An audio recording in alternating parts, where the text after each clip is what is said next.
Welcome to the 624 Pod, your home for all things independent films. We're going to discuss all the positives and negatives when it comes to independent filmmaking. We're going to have incredible guests from the film industry talk about behind-the-scenes experience, the good, the bad, the ugly, and how the industry has changed in the past 10, 20 minutes. 30, minutes, hours, years. That's the point. It's always changing.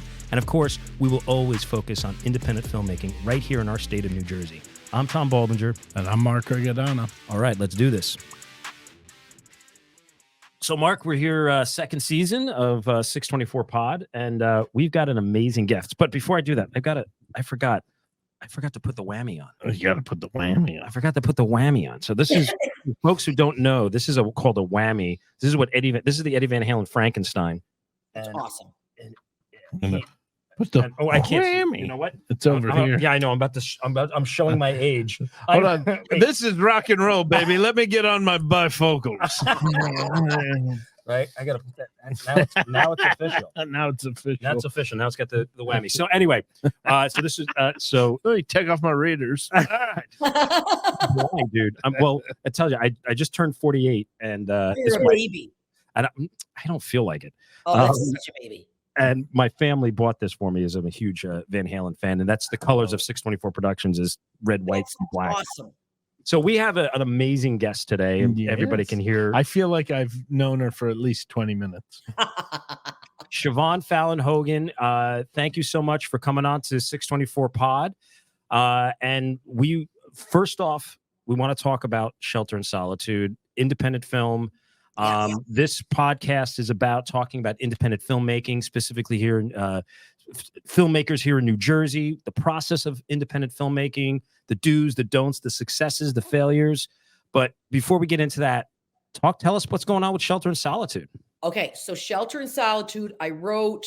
It's about a guy on death row. He's got 10 days left to live. I play this washed up country singer from Nashville. I sang there like once. I'm like Mrs. Havisham of Nashville. Stars Robert Patrick from The Terminator, Peter Macon, who's amazing as this guy on death row, Dan Castellaneta, who's the voice of Homer Simpson, Michael Oberhauser was nominated for Tony last year on Broadway, and me, Old Man River. And so anyway, the big news. So we crazy independent, but we released all over the country in AMC's and Regal theaters, which was amazing. And on October 6th. And now we're going to be on, this is very important for your audience. I'm supposed to say all this stuff.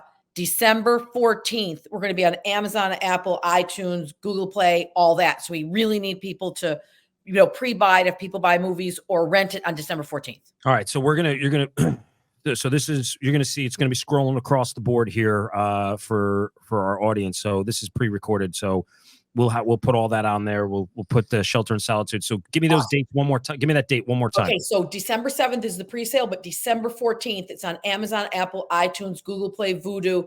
And it's important to say, follow at Shelter in Solitude or follow at Siobhan Fallon Hogan on Instagram. And I don't have Twitter. Don't have Twitter. Don't do that. You keep years on your life if you avoid Twitter. Oh, I couldn't take it. Oh. I already get in enough trouble with Instagram with my kids. They're like, "What did you post?" And now, speaking of your kids, your kids are in this film as well. Yeah. So my son Peter is a producer on the film. He's also the music supervisor, and he plays a hilarious role as Chris the cop, who's like this doofus cop. My daughter Sinead plays this hitchhiker hippie Layla, and she's also the production designer. And my husband was producer with us, so it's like a family affair. My daughter Bernadette. She's the mild-mannered reporter in real life. She's married to Tyler Moore. So she gave me like advice on any of the, to make the news, whatever I wrote, authentic. You know what I mean? Nice. Well, my dog is in it too, Trudy. So it's called, the town is Trudyville. Yeah, Trudyville. Yes. Now, I love it. Tell me. My production company's called Angry Shih Tzu, and before Gizmo passed away, he was in every single thing I ever did. At some point, Gizmo. That's so great. My son is a Shih Tzu named Houdini. What a great name! I know. It's always funny to see a man walking a Shih Tzu. Yeah, I was getting ready to go to my wedding, and we had to drop the dog off. With my friend Marshall Childs, who's a very handsome silver-haired man. Yes, and we're driving in a gold Sebring convertible driving through Queens to the dog sitter, and I was like, every single person thinks we are the most unattractive gay couple. And With the Shih Tzu, it's so true. we're sitting there, he's in between us. There should be a picture of you with your dead Shih Tzu and my son with his Shih Tzu, because he does not look like a Shih Tzu kind of guy either. I love it. They're the best dogs. Such good dogs. And I say this that we have a rat terrier now, but I miss Gizmo more. Yeah. What so we've got Shelter in Solitude. You had Rushed prior to this. Yes. So walk our audience through that, because you had I was following you, and I was following you on Rushed, and I was like, wow, this is so awesome. You know, she's got Patrick Kelly and Rushed, and then all of a sudden Shelter in Solitude was like just popped. Yeah. So this is crazy.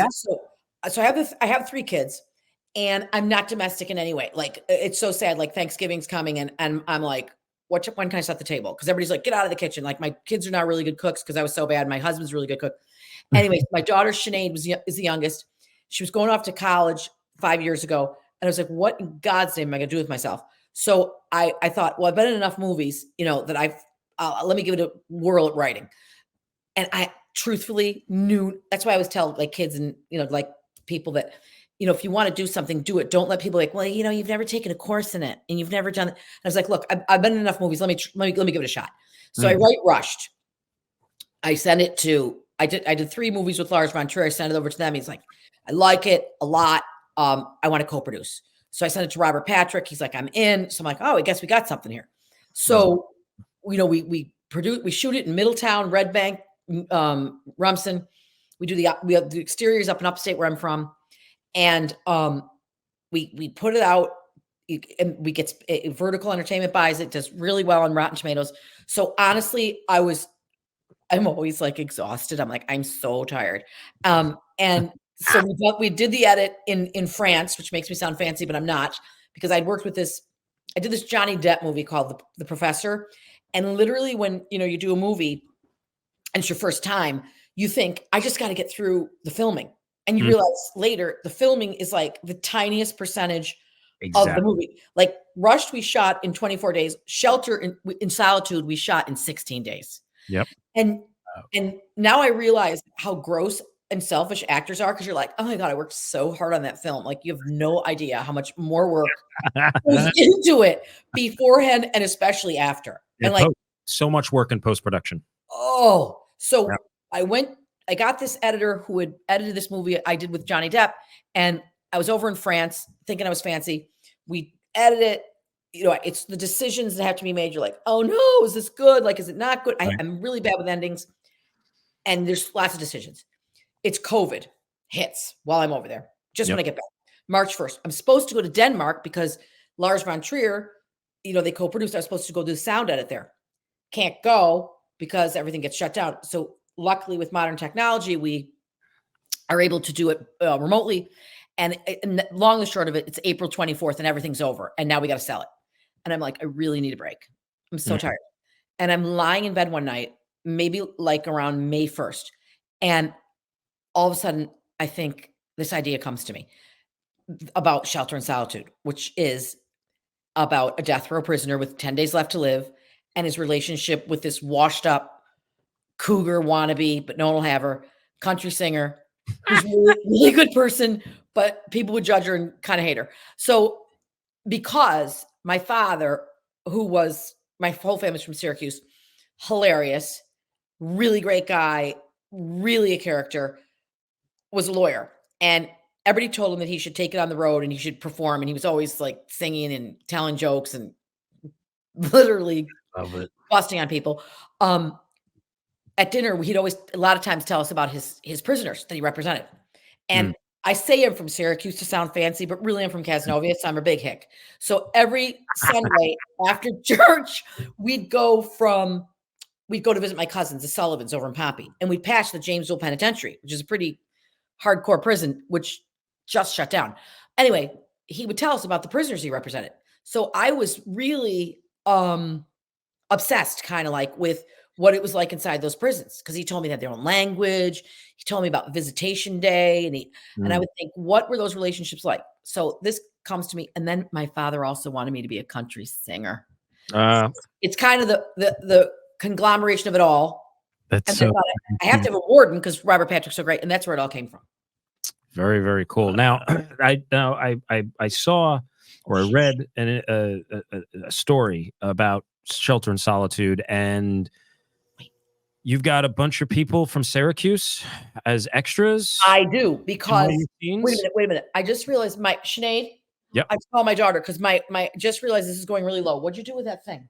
The charger. She threw it down I asked her for a charger and she threw it down the stairs, and I heard a clunk, but I don't know where it went. Anyway, okay, yeah. So when I needed, independent filmmaking, you need a lot of things for free to save on the budget. So I sent out to my class of 1979, and I said, "Hi guys, I'm going to be doing this film, and I'm plugging this damn thing in if I could see. And anyway, who wants to come to the Blue Canoe, which is this fabulous great restaurant that's like a my daughter's reaching across. Why? So anyway, oh Jesus, pardon my language. Anyway, let's go over here. So I put it on Facebook and an email to my class 1979, and one by one they're all like, I'm totally in. And so for 3 days in what was supposed to be my bar in the movie, my class came. And so it was a riot. And, here's the thing, when you're doing a bar scene, you feel like you're drunk. And it's also at night. So then you're really slap happy and tired. So we had a blast. And there was country music. We have my son, he's the music supervisor on it. He got us Justin Biltonen from 3 Doors Down. Nice. Wow. Yeah. So he wrote a song. I went out to Nashville and recorded. And so, Nice. you record, and then I sang it, but the guy with me didn't sing it because Justin Biltonen actually is in the movie singing it, but he's not the character. Anyway, so it's a party. You're singing. You got the band. It was we line danced. We rehearsed for weeks this line dance. It was a blast. That's great. That's fantastic. Yeah. So it's fun. When you were working on this, somebody I know worked on the film with you and sent me a text because we loved you on SNL. And then you mentioned about doing this. I'm like, what a small world. Oh, it's crazy. I wonder who it was. Was it an actor or was it somebody on the crew? Crew. Let me think. Well, is it somebody from Jersey? Like Kyle Ward is the composer, or he's from Rum City's fabulous. Camera on probably camera or sound. Well, Christian Andrew Capino or Mikey Murdoch or Kevin Anderson. Anyway, we'll figure. I'll send you the pop in my head, and I'll go. Yeah. Oh, listen. I learned from doing movies with Lars von Trier in Denmark. Like, I don't go the Hollywood way. I don't believe in this hierarchy crap. I lunch is there, and I feel like the prop guy or the costume girl. We're all equal. We're all in this like a play. So as a result, Rushed. My cinematographer came back. The director came back. Vibeke Messiah. That was going to be my question: is the people that from Rushed coming back to Shelter? Like, how many of those migrated over? Oh my gosh! Okay, so my cinematographer Matthias Schubert, who won Best Cinematographer in Boston, Vibeke Messiah, the director from Denmark, Sabine Emiliani, our editor, who did March of the Penguins, and then locally, so 2 guys. So I'm like the halfway house for college kids who go to college and from this area. My father came here when I first moved here. He was like, oh my God, this is like the Division I of life. This is gonna be a lot of pressure on your kids. And I was like, shut up, because they were like babies. And then they get in high school, I was like, whoa, these people are like, I'll never forget, my daughter was playing field hockey, and my mother was like, field hockey? Isn't that a little macho for a girl? And this person was like, come on, this mother's like, use your stick skills. And I thought it was so funny that I yelled it to Sinead, who was not an athlete like myself. And I was like, use your stick skills, mocking it. And they're like, what's with the idiot who thinks this is a joke? Field hockey is very serious. So anyway, a lot of these kids, they go to college and they're supposed to be so happy in like a business program, and they're not that type. And then they come home and they're like, oh, did you hear about so-and-so? They dropped out and they're like a loser and they're really down in the dumps. I'm like, tell them to come to my house. So then these kids will come to my house and I'm like, have you thought about film? I'm like, well, I'm doing a movie like Rushed. I was like, why don't you work on my movie? So literally 3 kids. And by the way, I shouldn't tell about losers because they're the biggest winners. So these 3 kids at that very time came back and I was like, work on my movie. So 2 of the kids on Rushed were production assistants. Well, they come up to do Shelter in Solitude. And I'm like, and we had this first assistant director that left for a bigger job halfway through the movie. He wanted to make more than $2.50 a day. And so I was like, you guys are unbelievable. And they're like literally at the time 23 years old. I said, I'm going to give you a shot. You guys are going to be first ADs. You'll share the job. You'll do the 2 guys will do the job 1, which then promotes them. So when they go to work on the next film, they can say, I first AD Shelter in Solitude. Yep. So we got those 2 guys. We got another guy, Ben Danzy, who's a grip. Kyle Ward, as I said, I made him the composer because on Rushed, we had this fabulous world-renowned composer, Christian Ida Sanderson from Denmark.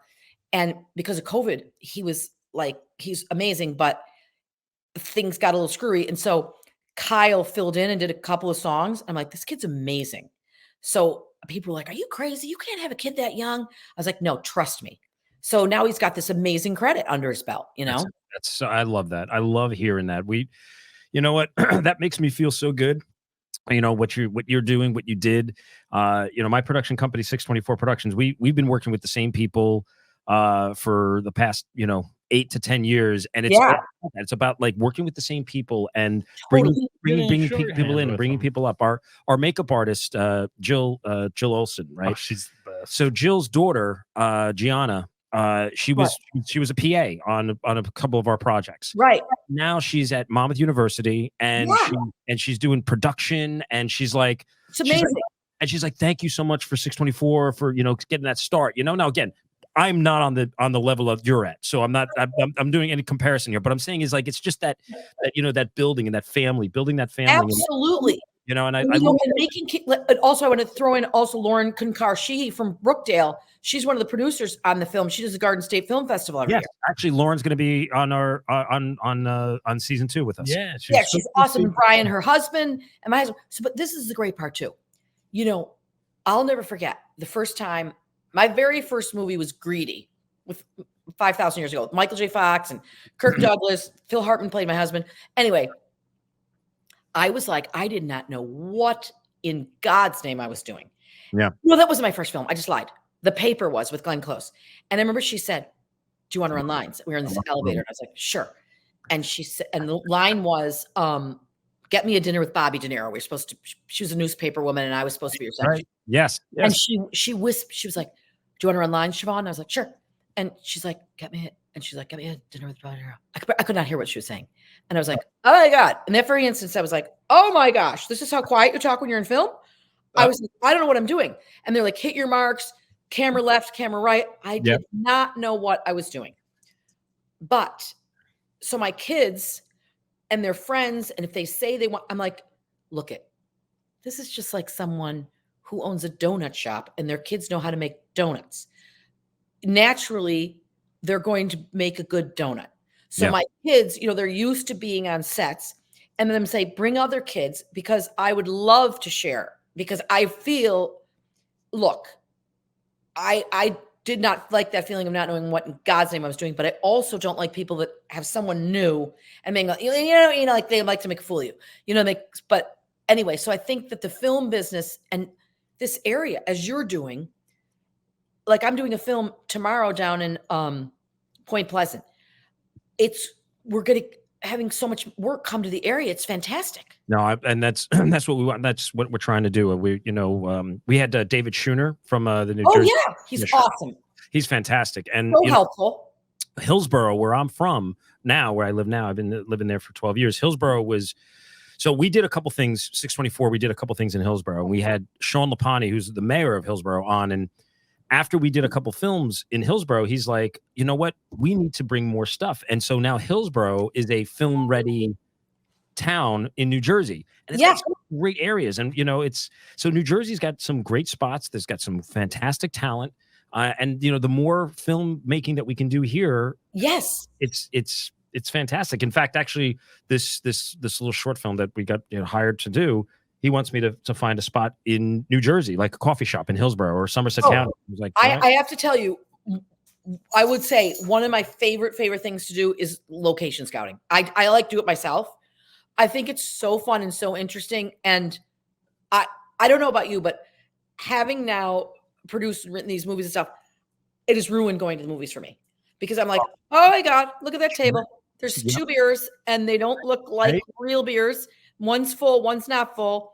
Wait, wait a second. You didn't have that. You're having that experience now. I mean, you've been in film. You've never and like kind of that's so cool that like as now an actress, I would notice like people's hair. It's like, oh, continuity, her hair. Oh, they moved it. But I will now I really get bugged by an actual set. Oh, you know, like cool. That's great. I knocked on people's doors. I was like, this house looks like it'd be really cool, like my house. And that there's real tchotchkes and decorations, that kind of thing. But now I'm like, oh, that looks like a set. Oh boy. That bothers me right out of it. Yeah. Yeah. I don't feel comfortable watching a movie when I know, oh, that's a set. I love that it's real. Like it's somebody's real home.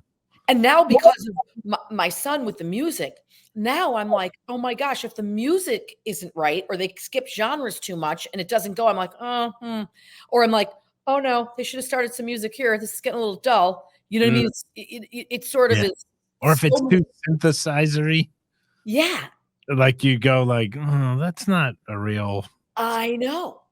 Or you're like, oh, this is a little blank. They should have put a little song here or something. Harmonica. Ooh, I got a quiz for you guys. Go. Yes. This is the craziest thing. I heard it on the airplane on the way home from Florida. What band was Hans Zimmer playing?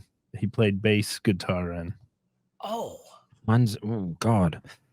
I don't know. This is going to blow your mind because you're going to go, no. He was the bass player. He played bass guitar. Oh, who? How old is Hans Zimmer now? Hans Zimmer's he's like what? He's got to be 70. Yeah, probably around that. So we're talking Stones. We're talking early Aerosmith. This is gonna. What? Who is the Buggles? The video killed the radio star. Oh my God! I love that. I love video kill the radio star. You know who I just did a movie with in California last week, and my kids were freaking out. Was Creed from The Office, and they're like, "Mom, why didn't you take any pictures with him?" I was like, "We didn't have any scenes together. We weren't there the same days." Oh, that's they were sad about it. How about that, right? The guy who played Creed in The Office was an extra.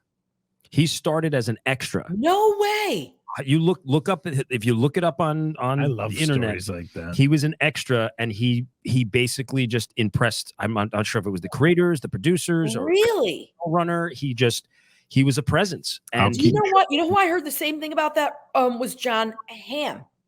He was an extra. Yes. Now my kids see. I was an extra on about 12 films, and I could not stand.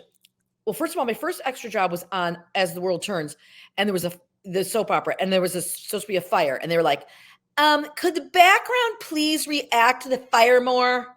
You're not reacting. And so they said, on action, you got to scream. So I screamed, Siobhan Fallon, Siobhan Fallon. So I was trying to get my name out there before there was even social media. But then the final straw with me with extra work, I was called and asked to do extra work on a Woody Allen film, and I was like, over my dead body. I will not do extra work. I will be in one, but I will not do it. And so then I stopped doing it. But I do think it's very important for kids to work their way up. Yes. They just shot a oh gosh, what was it? Oh, New Jersey Lottery commercial in Atlantic Highlands the other day. So my son and my daughter, I got wind of it, and I was like, go over there, you'll make $100 a piece. So they went over, and I don't want to brag, but they were. I don't know. It's because we're Irish, and we have that look like we should be near a bar or around it. My son was upgraded to the bartender. My daughter was the lead drinker. I love it. Fantastic. That's awesome. I love this stuff. Isn't that funny? I love it. I absolutely. I was so broke when I started doing stand. I would take anything at all. Yeah. I got I remember I got to do extra work on a NFL on NBC or NFL on Fox. Yeah. I don't remember which it was. It was a commercial, but it wasn't even a real commercial. It was like it was doing background work on a interstitial. Like it wasn't even like an infomercial. And I was supposed to play a cameraman on a crew, like we're setting up while the guys are like having fun talking and throwing the football around and whatever. And I remember this one extra was so petty and talking about how, I don't normally do extra. I'm a this, and I normally have lines. And I just did a film with Denzel and was like, my God, you want to film with Denzel? I remember in LA, I met this girl and she's like, oh, my brother directs commercials. Would you, they lost their assistant costumer. Would you want to do it? And I was like, I remember it was $250 a day. And I was like, jackpot. Yeah. Amazing. So I was like, sure. Now, the thing is, I'm really unorganized and you have to keep all your receipts and shop and stuff. And I'm not a good shopper. I swear, I was like, I think I'm losing money on this. But then we had to be in this camper.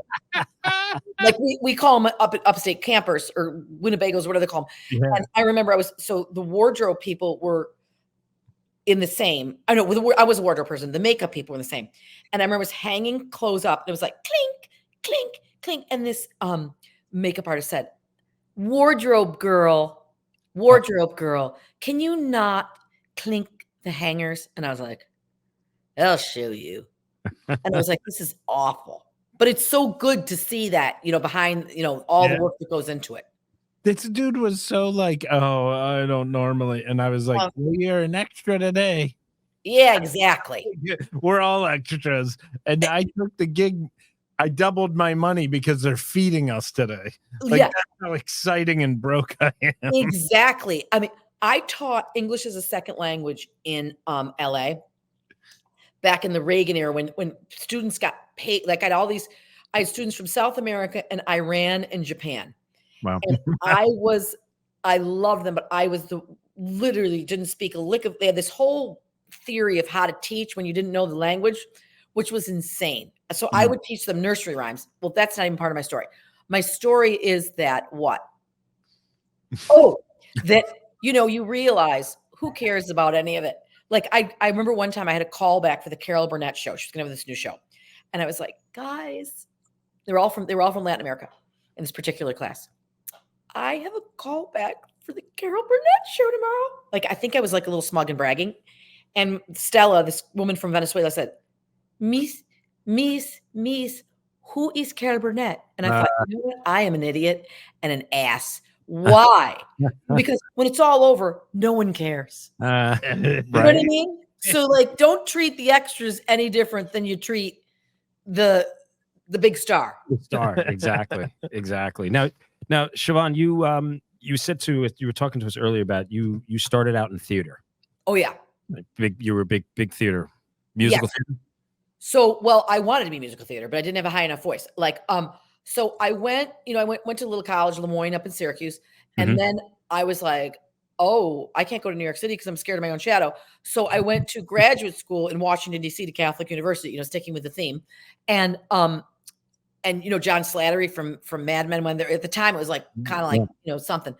And anyway, I fancied myself as a musical theater star because Ethel Merman at the time I could like belt out a song.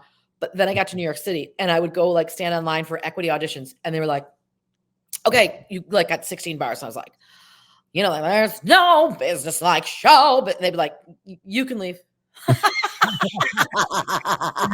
We're good. I was like, what? I thought it was really good. So the final straw for me was it was a summer stock audition, meaning, it's just a 3-month job in the summer in New Hampshire. And It was an equity job. It was gonna and they had everybody tap. I did not know how to tap. I mean, really, when I think about it, I mean, the nerve. My friend taught me how to do a time step, which is like the one step that you have to know. Yeah. I'm in this line of like 45 people doing it. My hair was like really red. My sisters used to say I looked like a Q-tip. My head was gigantic. And at the time, my body was really skinny. And I had this ponytail like whipping. And I'm thinking to myself, I'm really good. I'm really good.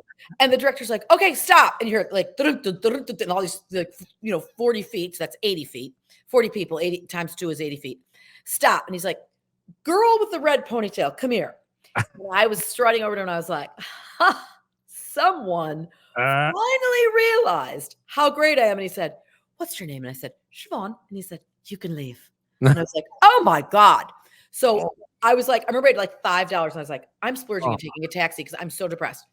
And then it was like, okay, that's it. I'm done with musical theater. I get it. I can't sing high enough. So then I started doing like your comedy. I did improv comedy, and then I got on Seinfeld and Saturday Night Live, and I was like, all right, well, that's what I'll go in my hole. That was the path. I'll stick in my lane. That was the path. I love it. I had an audition once, and every guy in there was like a chiseled model. And I walk in and I looked at the secretary and go, I think I'm in the wrong audition. Oh, so bad. And she's like, no. The director really wants to see you. Oh, I walk in and there's like 4 shirtless guys who look like they're like it's Roman artwork. Yeah. And I walk in, 200. Back then I was thinner. I was 225. And I walk in and I'm sitting there. I'm like, I don't want to waste your time or embarrass myself. Can I just leave? And he's like, no. Take your shirt off. And I'm like, oh, son of a bitch. Oh, Make me take my shirt off in front of all these guys. I got bigger boobs than a secretary. I go, it's like, seriously, you just want to like you want to make me look like an idiot? And he's like, like hashtag me too. He goes, sue you. He goes, no, all the agents sent over models. I'm looking for regular guys. Oh. And I was like, oh, I'm a regular guy. And he goes, take your shirt off. And I take my shirt off and my gut comes out. And I just hear him go, that's great. Oh, yeah. That's so great. That's like when I lived in LA for 2 years of my life. And I was like, I got to get out of here. All people care, like people, like if you did a play or anything, no one would go out at night. Or if they did, they'd be like, I'll have a water and any dessert. No, thank you. I was like, yeah, I'll have a milkshake and the blueberry pie, the apple pie looks really good too. You know what I mean? But I was like, I got to get out of here. People just care about exercising and I don't get this. Yeah.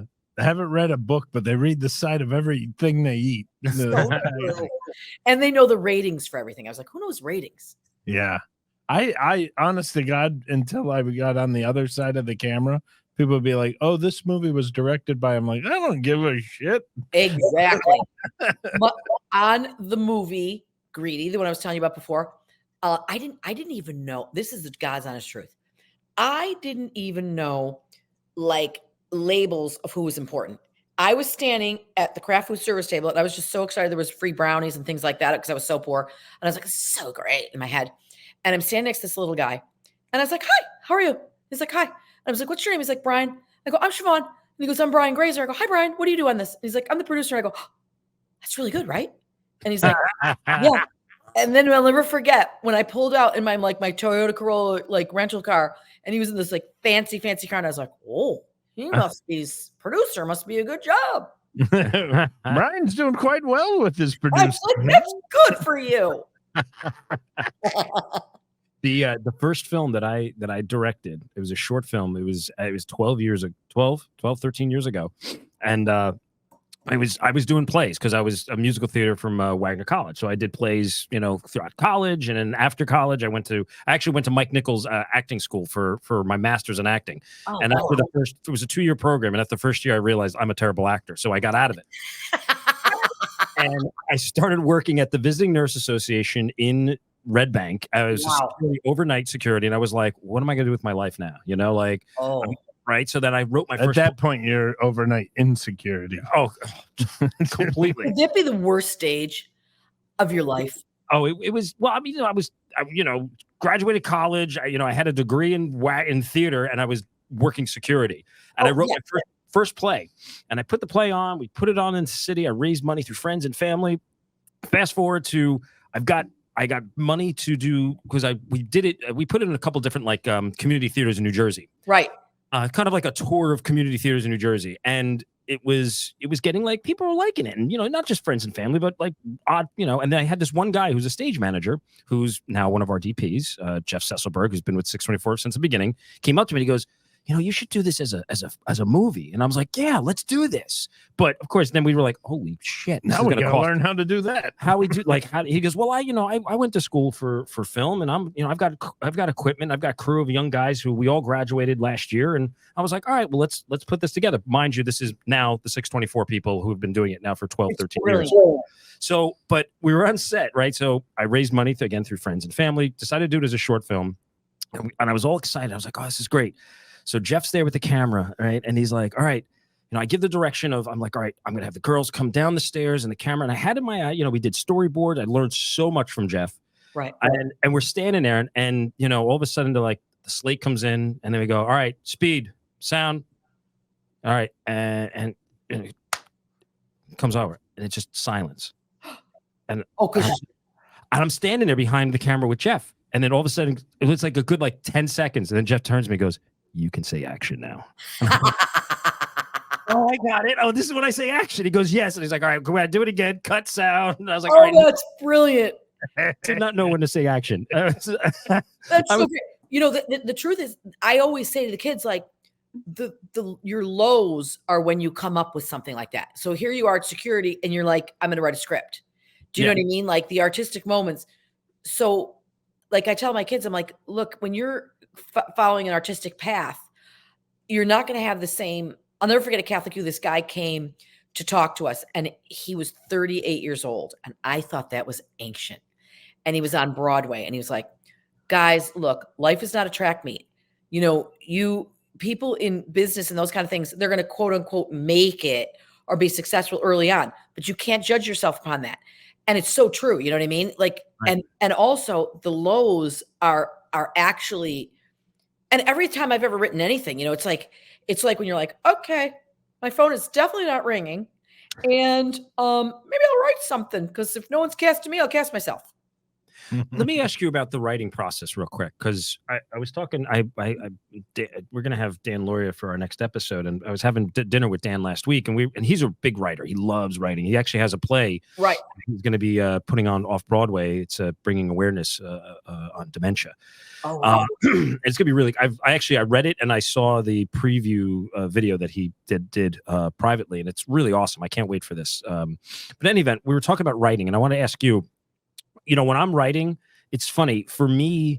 After I'm done writing for 2 or 3 hours, not only am I exhausted, but I'm angry, because I think because I had so many voices in my head. I just came to this revelation 2 weeks ago. With my wife and I were driving, and because I was writing a script for Jimmy's for the beer league, and I wrote the whole episode out, and it took me a good 4 or 5 hours to write this first draft.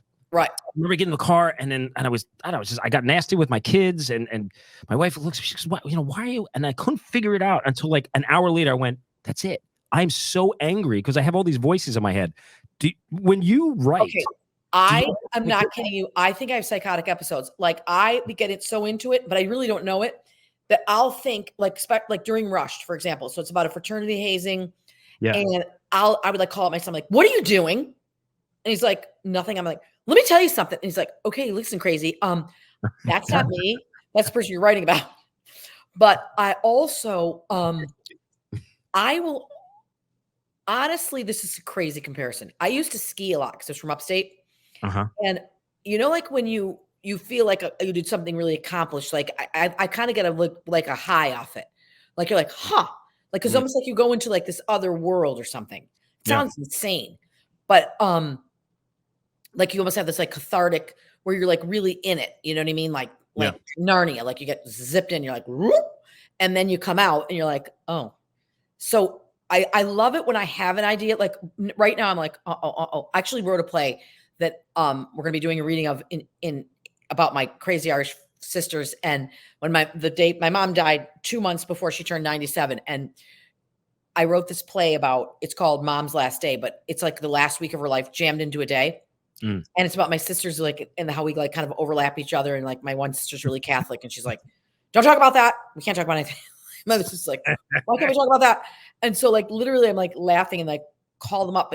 But I don't, yeah, I know what you mean though. It's just it's a crazy, different kind of experience. It's like you're in a moment, right? You're in the, and you're just pouring so much because you have so many voices in your head, right? And you're trying to have different. And this is what my wife said to me. She goes, "You're angry because you're hearing so many different people talk to you at the same time." And it's like, because you're trying to have a different perspective. It's like, okay, well, where is this person coming from? Like, why are they in this scene? Why did this person say this? What's going on here? What's their motivation? All this kind of stuff. And of course, in my head, and you probably do the same thing, Siobhan, is like, as you're writing it, you're probably almost storyboarding it in your head, like how it's going to look. Yes, that's true. Right? That's true. But then, I don't know if this has happened to you. I'll get to set, and I will completely forget where that storyboard was in my head, like because I wrote it, maybe a month ago, and it's gone. So what I'm trying to do now is, as I'm writing, I'll make little stick figures like on a piece of paper on the side, just to kind of like, all right, remember that's what you wanted to look like. Because if I'm fortunate to direct this piece that I'm writing, I can go sit with my DP and go, here it is. This is what I. Yeah.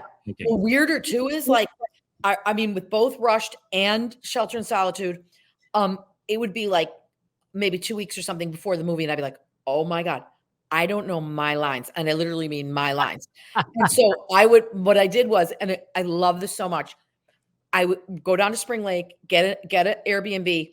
No, a bed and breakfast, because I'm a people person. I like to talk to people. And I would go there for 2 days. And I sit on the porch, I eat the fabulous breakfast, meet a lot of the people, and I memorize my lines. Nice. It's insane. That's great. I love it. But it's weird that I always think to myself, my mother used to always say, isn't it great to have a great mind? And I think my mind must be a little subpar, because wouldn't you think I'd know my lines? Like I wrote them. Right. And you don't.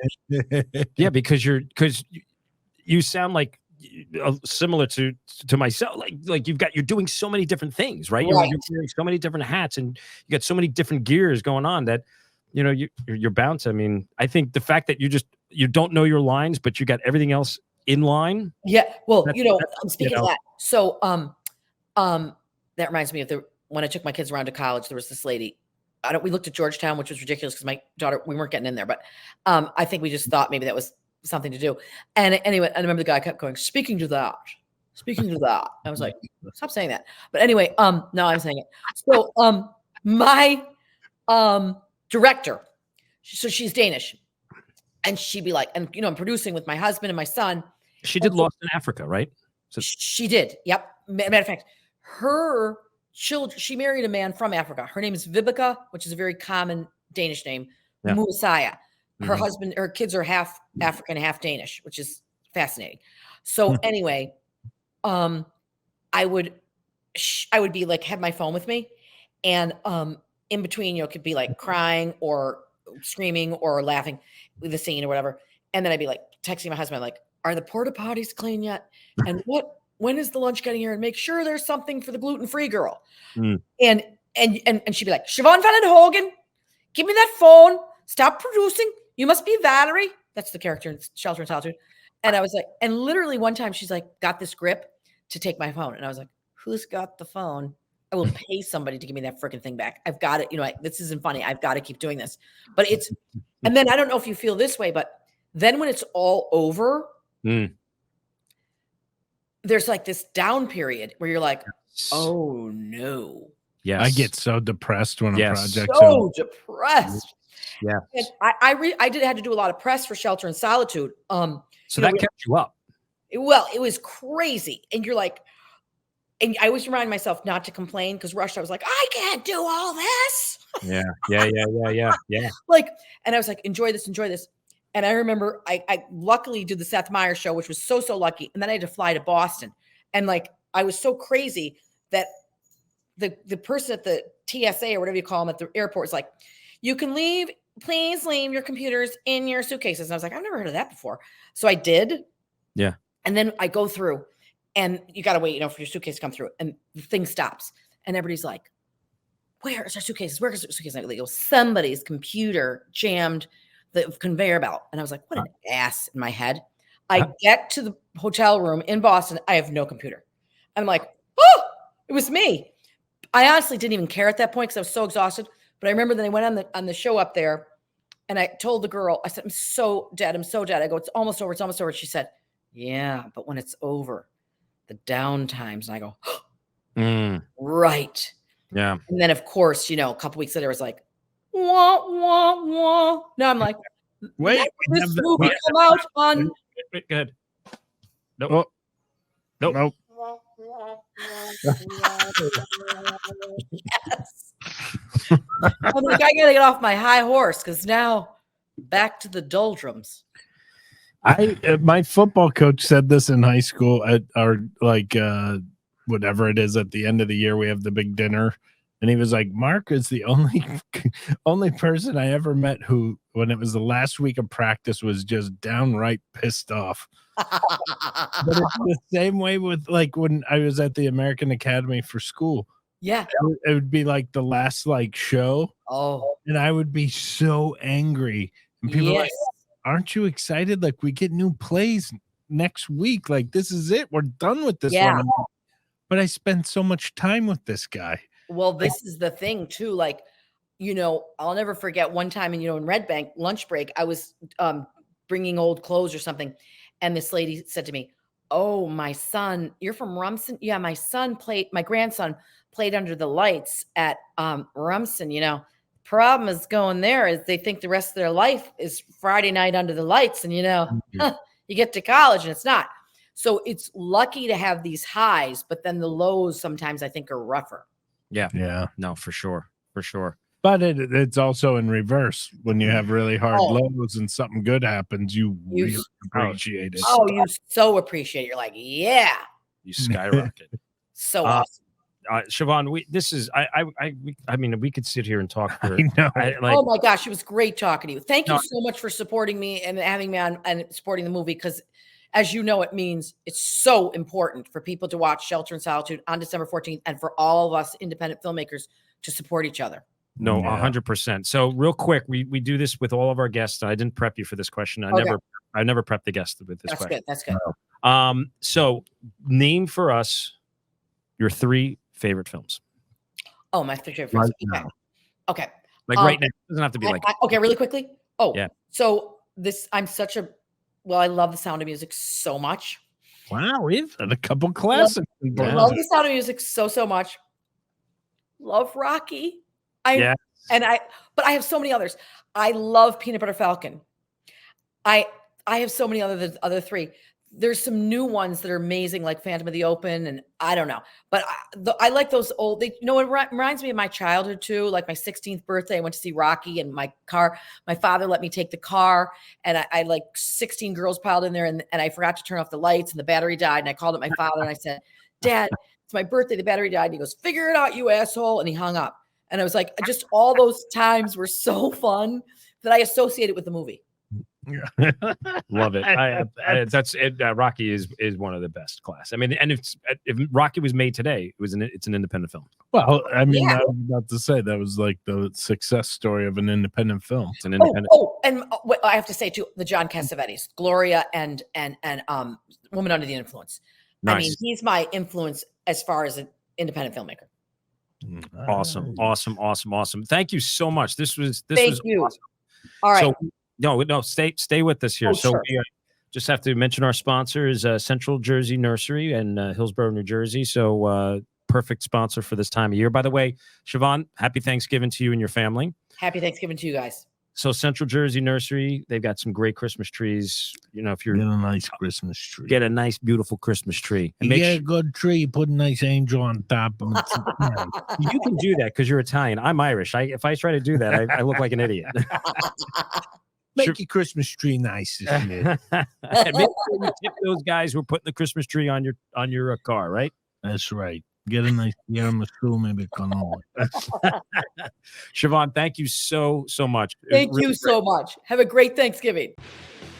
Welcome to the 624 Pod, your home for all things independent films. We're going to discuss all the positives and negatives when it comes to independent filmmaking. We're going to have incredible guests from the film industry talk about behind-the-scenes experience, the good, the bad, the ugly, and how the industry has changed in the past 10, 20 minutes. 30, yeah, minutes, hours, years. That's the point. It's always changing. And of course, we will always focus on independent filmmaking right here in our state of New Jersey. I'm Tom Baldinger. And I'm Mark Riccadonna. All right, let's do this.